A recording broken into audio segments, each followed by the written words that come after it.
नमस्कार विद्यार्थियों। पिछले अध्याय में हमने पढ़ा था कि संविधान सभा का चुनाव किस प्रकार हुआ था। आज हम पढ़ेंगे कि संविधान सभा की कार्यप्रणाली, संविधान सभा ने किस प्रकार निर्णय लिए थे। संविधान सभा के चुनाव के पश्चात 9 दिसंबर 1946 को संविधान सभा की प्रथम बैठक हुई। ये तारीख हमें हमेशा याद रखनी है, कंपटीशन एग्जाम में भी आता है। संविधान सभा की पहली बैठक 9 दिसंबर 1946 को हुई। इस बैठक में डॉक्टर सच्चिदानंद सिन्हा को संविधान सभा का अस्थायी अध्यक्ष चुना गया। इस बैठक में 207 सदस्यों ने भाग लिया। 11 दिसंबर 1946 को डॉक्टर राजेंद्र प्रसाद को सर्वसम्मति से इस सभा का स्थायी सभापति चुन लिया गया और अंत तक वे ही संविधान सभा के सभापति रहे।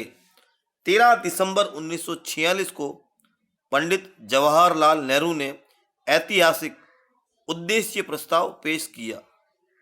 उद्देश्य प्रस्ताव में भारत को एक स्वतंत्र संप्रभु गणराज्य बनाने की घोषणा की गई। उद्देश्य प्रस्ताव में सभी नागरिकों के लिए विचार, अभिव्यक्ति, विश्वास, भ्रमण, संगठन आदि की स्वतंत्रता देने की बात की गई थी। 22 जनवरी 1947 को सर्वसम्मति से इस उद्देश्य प्रस्ताव को स्वीकार कर लिया गया। पिछले वर्ष आरएस एग्जाम के अंदर भी ये प्रश्न पूछा गया था कि उद्देश्य प्रस्ताव में कौन कौन सी स्वतंत्रता दी गई थी। तो हमें एक बार मैं पुनः बोलता हूँ, याद रखना आप। सभी नागरिकों के लिए विचार, अभिव्यक्ति, विश्वास, भ्रमण, संगठन बनाने आदि की स्वतंत्रता देने की बात कही गई थी। 25 जनवरी 1947 को प्रोफेसर हरेंद्र कुमार मुखर्जी को संविधान सभा का उपसभापति निर्विरोध निर्वाचित किया गया। अब संविधान सभा के अध्यक्ष और उपाध्यक्ष के निर्माण के बाद संविधान सभा ने अपने कार्य को संचालन के लिए अलग अलग समितियों का निर्माण किया, जिसको हम तालिका में देख सकते हैं।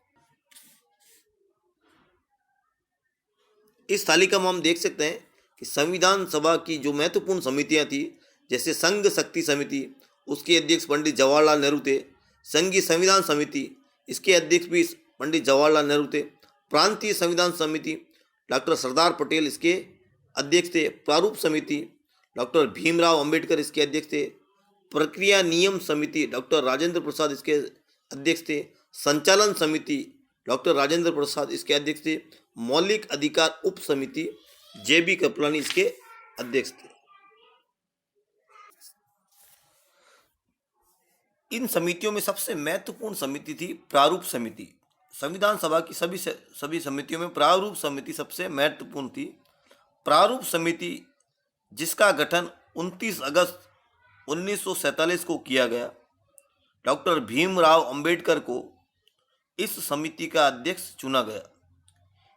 इस समिति में अंबेडकर के अलावा गोपाल स्वामी अयंगर, कृष्ण स्वामी Ayyar, K M Munshi, Mohammad Saadulla, N Madhava Rau, T Krishnamachari सदस्य थे।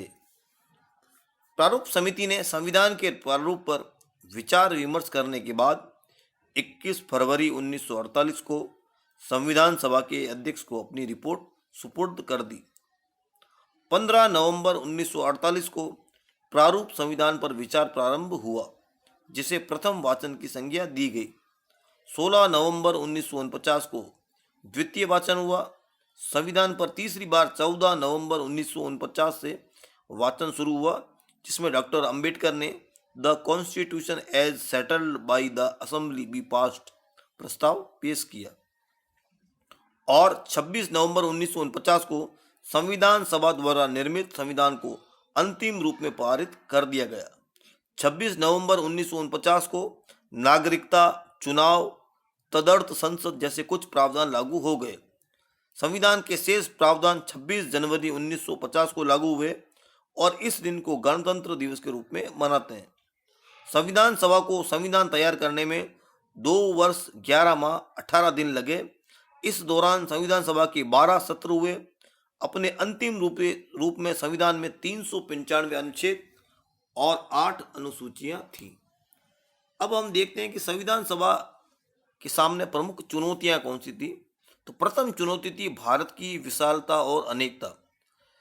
संविधान सभा को दुनिया के सबसे बड़े लोकतंत्र के लिए संविधान का निर्माण करना था, जहां अनेक धर्म, जाति, संस्कृति और भाषाएं विद्यमान थी।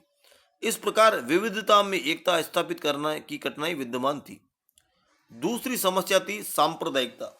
सांप्रदायिकता की समस्या के कारण ही भारत का विभाजन हुआ था और इसी कारण संविधान सभा के सदस्य सांप्रदायिक पृथक निर्वाचन को समाप्त करना चाहते थे। तीसरी समस्या थी देशी रियासतों की समस्या। भारत की स्वतंत्रता की घोषणा के साथ ही देशी रियासतों को भी बहुत अधिक स्वतंत्रता मिल गई थी। अनेक शासक भारत में मिलने को इच्छुक नहीं थे और लोकतांत्रिक शासन प्रणाली के कट्टर आलोचक थे। अतः इनको भारत के साथ मिलाने और इनमें प्रजातांत्रिक शासन प्रणाली स्थापित करना भी एक बहुत बड़ी समस्या थी। कुछ और अन्य अन्य समस्या थी, जैसे अल्पसंख्यकों की समस्या, पिछड़ी जातियों के हितों की सुरक्षा, भाषा का जटिल प्रश्न, केंद्र राज्य संबंध आदि भी प्रमुख कठिनाइयां थी। तो इस प्रकार संविधान सभा को अनेक कठिनाइयों का सामना करते हुए संविधान का निर्माण करना था। कल हम पढ़ेंगे कि संविधान सभा की प्रमुख आलोचनाएं क्या क्या। Thank you.